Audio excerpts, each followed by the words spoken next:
Jai Ambe students, welcome back. So chapter number 6, we are continuing with the new topic, the tissue system. Okay. अब ये tissue हमने already पढ़ रखा है. We have already seen the different types of tissues. Now we are going to see the tissue system. ये system बहुत ही important है क्योंकि जब तक ये सारे टिश्यू जो अलग अलग हमने जिन सब टिश्यू के बारे में बात किया, जब तक ये टिश्यू एक साथ नहीं काम करेंगे तब तक प्लांट अपना काम नहीं कर पाएगा. सो कौन से basic systems are present in the tissue system. देखो अगर इसको आप ह्यूमन सिस्टम से कंपेयर करोगे तो टिश्यू आप देख रहे हो different different organs different tissue से बने और सब ऑर्गन एक दूसरे के साथ बहुत ही अच्छा कोरिलेट करके एक बहुत ही अच्छा सिस्टम प्रोवाइड करके देता है. Same epidermal tissue system, this is not transsection, it is tissue system. मैंने सिर्फ शॉर्ट फॉर्म में लिखा है. तो on the basis of the structure and location we will say it as an epidermal tissue system, fundamental या फिर इसको हम कहते हैं ground tissue system, and तीसरा जो है वो है vascular या फिर उसको हम कहेंगे conducting tissue system. अब ये जो टिश्यू है बहुत ज़्यादा इंपॉर्टेंट है. हम स्टेप बाय स्टेप देखते हैं ताकि हम समझ पाए. उसमें सबसे ज़्यादा इंपॉर्टेंट तो हमारा स्टोमेटा है. ये स्टोमेटा एक टिश्यू सिस्टम का पार्ट है जो है हमारा एपिडर्मल टिश्यू सिस्टम. ये एपिडर्मल सिस्टम जो एपिडर्मल टिश्यू सिस्टम जो है it is the outer most covering of the whole plant body. पूरा प्लांट का जो बॉडी है it is fully covered by the epidermal tissue system. मतलब एपिडर्मल सेल से पूरा आउटर सिस्टम कवर्ड होता है.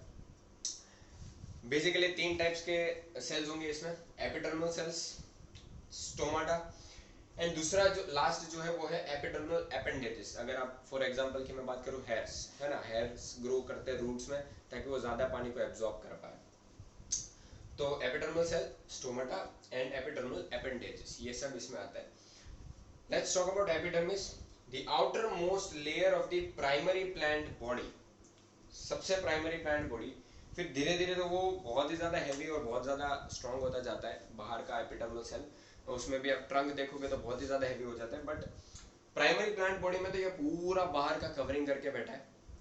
हम ऑलरेडी पता है कि एपिडर्मल सेल ऐसे भी बाहर के साइड में देखने को मिलता है, राइट.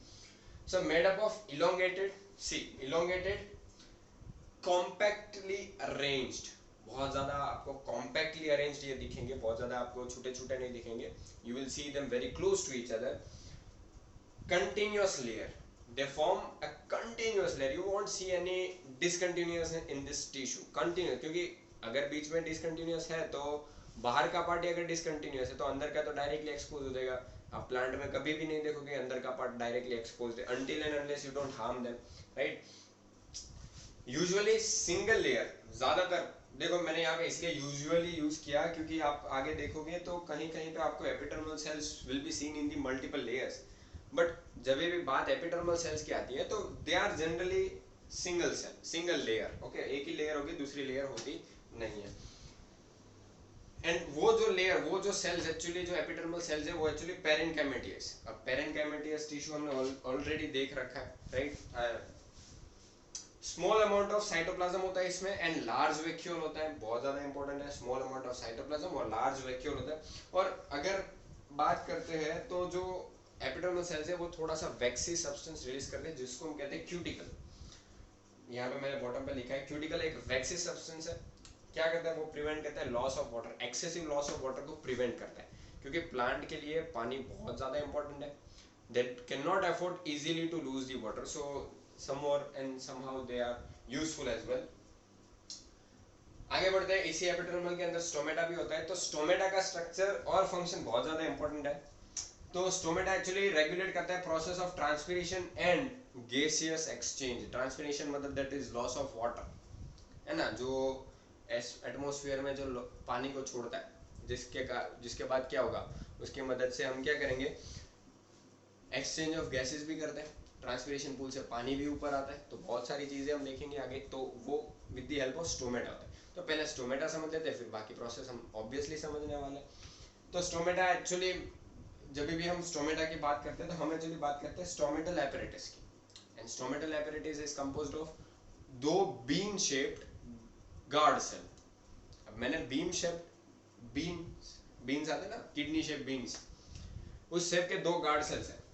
पर this is in case of normal. आप ग्रास के अंदर बात करोगे तो आपको डम्बेल शेप देखने को मिलेगा।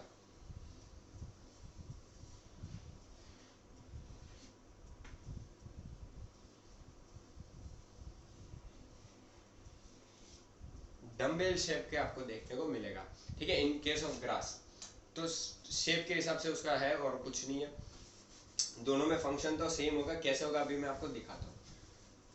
दो चीज होती है, दो bean shape main guard cells होते हैं, उसके आजू बाजू सब्सिडरी एपिडर्मल सेल्स है, because they are part of the epidermal tissue system. इसका फंक्शन बहुत ज्यादा इंपॉर्टेंट है। First thing, yes guard cell do have chloroplast, yes guard cell do have chloroplast. Second very important thing, guard cell क्या करता है, opening and closing करता है। इसको समझने के लिए मैं आपको एक चीज बताता हूँ। गार्ड सेल, ये एक गार्ड सेल, ये दूसरा गार्ड सेल, जो बीच में जो जगह है वो जगह लीफ में हमारे लिए बहुत काम की। इसको हम कहते हैं स्टोमेटल पोर, जहां से ओपनिंग हो रहा है, पोर।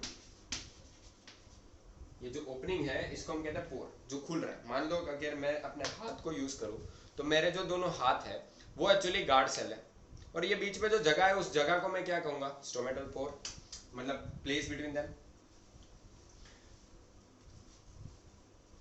How do they open and how do they closed, ये समझना बहुत इजी है और बहुत आसान है। इसको अगर आपको समझना है तो आपको पता होना चाहिए what is osmosis. Okay, osmosis जो होता है ना, वो आप अगर समझ गए तो ये चीज समझ जाओगे। अब होता क्या है, ध्यान देना।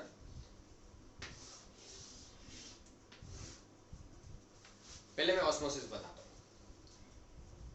सिंपल और थोड़ा इजी रखने की कोशिश करता हूं। तो मान लो यहां पे है पानी, 100 मॉलिक्यूल्स ऑफ H2O, इधर भी है 100 मॉलिक्यूल्स ऑफ H2O। दोनों में मैं पानी भरा है, दोनों में है 100 मॉलिक्यूल्स ऑफ H2O। दोनों में मैं डालूंगा सॉल्ट। अब बोलोगे सर दोनों में क्यों डाल रहे, मैंने क्या डाला, दोनों में डाला सॉल्ट, आयंस हो, कोई भी सॉल्ट हो, वो मैं यहाँ पे स्पेसिफाई नहीं कर रहा, I am talking about salt. बीच में है plasma membrane, that is selectively permeable membrane. Okay,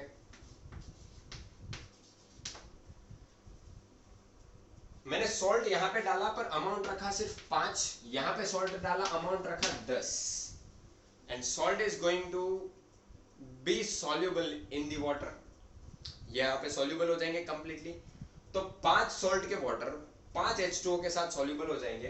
amount of water यहाँ पे कितना फ्री रहेगा, 95, चलो वो छोड़ो, ये कंपोनेंट A है, ये कंपोनेंट B है। तो पानी कहां से कहां फ्लो करेगा, तो आप बोलोगे sir higher concentration to lower concentration ना, I am talking about the solvent. Solvent यहाँ पे पानी, पानी कहां से कहां फ्लो करेगा। तो आप सबको लगेगा कि सर हायर कंसंट्रेशन तो यहाँ पे है, सॉल्ट यहाँ पे 10 है, तो higher concentration to lower concentration, that's not true. First thing, there is a plasma membrane over here. It don't allow anything. It will only allow the selectively things to get passed. मैं बताता हूँ क्यों। 5 salt है तो 5 H2O molecules use हो जाएंगे इनको soluble करने के लिए, अभी भी 95 बचेंगे। यहाँ पे 10 सॉल्ट 10 पानी के साथ, तो यहाँ पे कितने बचे, 90 H2O अभी भी क्या है, फ्री है। यहाँ पे कितने फ्री है, 95 फ्री। तो higher concentration of the solvent कहाँ है, हायर कॉन्सेंट्रेशन सॉल्वेंट क्या होता है, देखो सॉल्ट प्लस वाटर, सॉल्ट हमारा है सॉल्यूट, वाटर हमारा है सॉल्वेंट, ये हमें क्या देगा, सॉल्यूशन। अब सॉल्ट यहां से यहां नहीं पास करेगा, क्यों, क्योंकि बीच में plasma membrane, it do not allow, but पानी तो ट्रांसफर होगा। Higher concentration of water is here as compare to that of here. तो पानी यहां से ए कंपार्टमेंट से बी कंपार्टमेंट जाएगा। अब यही कॉन्सेप्ट यहां पे यूज करते हैं, देखते हैं। जो ये पोर की जो जगह है, ये जो पोर है बीच में जो जगह है, इसके बाजू में जो दीवार है ना बहुत ज्यादा मोटी होती है, it is very heavy, it is very thick, not heavy, it is very thick. और बाहर की थोड़ी सी थिन होगी, इतनी ज्यादा हैवी नहीं होगी, आई मीन इतनी ज्यादा मोटी नहीं होगी। यहाँ पे सब सब्सिडरी सेल्स है, आप देख रहे हो मैंने बहुत सारे सब्सिडरी सेल्स बनाए। ये सेल्स क्या करेगा, हाइड्रोजन आप कह सकते हो कि एक्स्ट्रा आयंस को भेज देगा, तो सारे सोल्ट कहां आ जाएंगे, अंदर। क्या आएंगे, सॉल्ट। मान लो पोटेशियम आ गए, सारे सॉल्ट अंदर आ जाएंगे। तो जहां पे सॉल्ट ज्यादा है तो सारे सॉल्ट यहाँ पे इकट्ठा हो जाएंगे। कहाँ पे, गार्ड सेल के अंदर, गार्ड सेल में इकट्ठा हो जाएंगे। तो जहां पे सॉल्ट है तो वहां पे पानी कम फ्री होगा, तो बाहर से पानी आएगा, क्योंकि जहां पे हायर पानी का कॉन्सेंट्रेशन ज्यादा होगा वहां से लोअर कॉन्सेंट्रेशन पानी तक जाएगा। तो यहाँ पे जो पानी था वो ये जो सॉल्ट है उसने यूज कर लिया, तो आजू बाजू से जितना पानी था वो कहाँ पे डाल दिया जाएगा, बीच में। तो स्टोमेटा खुल जाएगा। आप बोलोगे सर ऐसे कैसे खुल जाएगा, मैं बताता हूँ क्यों। जब भी आप किसी चीज को, मतलब कुछ हैवी चीज है उसको मैं प्रेस करूंगा तो टूट नहीं जाएगा, थोड़ा सा मुड़ेगा बस। ये मान लो दो हैवी चीज है, मैं ऊपर से और नीचे से प्रेस कर रहा हूँ, इतना प्रेस करूंगा थोड़े टाइम के बाद वो ऐसे थोड़ा सा खुल जाएगा। क्यों, फिर वो टूट जाएगा पर उतना नहीं दबाना है, हमें थोड़ा ही दबाना है, तो वो प्रेस होगा तो बीच में जगह बन जाएगी, तो ये खुल जाएगा। रात को जब बंद करना है फोटोसिंथेसिस, ट्रांसपिरेशन बंद करना है, तो ये स्टोमेटा को बंद करना पड़ेगा। वापस क्या किया जाएगा, सारे जो सॉल्ट्स हमने आजू बाजू वाले सेल से लिए थे उनको वापस दे दो, तो पानी भी वापस चला जाएगा। अभी भी जिनको क्लियर नहीं हुआ उनके लिए मैं एक चीज बता देता हूँ। जब भी आप समुद्र में नहाने के लिए गिरते हो, राइट, जब भी आप समुद्र में नहाने के लिए जाते हो तो थोड़ी देर बाद बाहर निकलोगे तो आपकी उंगलियों में बहुत सारी झुर्रियां पड़ जाएगी। वाई, समुद्र में सॉल्ट ज्यादा है। अब आपके जो साइटोप्लाज्म है, आपके स्किन सेल के जो साइटोप्लाज्म है उसमें सॉल्ट कम है। अब समझ लो, सॉल्ट ज्यादा है, पानी ज्यादा है, हमारे बॉडी में पानी ज्यादा है, समुद्र में सॉल्ट ज्यादा है, तो हमारे बॉडी से पानी निकल जाता है, तो झुर्रियां पड़ जाती है, श्रिंक कर जाते हैं हमारे सेल्स, क्योंकि पानी सारा निकल जाता है एक्स्ट्रा। जो फ्री पानी है वो निकल जाएगा, because to dilute the concentration. इसको हम कहते हैं ऑस्मोसिस। यही कॉन्सेप्ट यहाँ पे स्टोमेटा में यूज हुआ है, for the opening and the closing of the stomata. I hope आप ये समझ पाए हो। आगे के जो टिश्यू सिस्टम है वो नेक्स्ट वीडियो लेक्चर में देखेंगे। उसके बाद जो भी हमारा monocots and dicots, root and stems है, उसके बारे में मैं आपको दिखाऊंगा।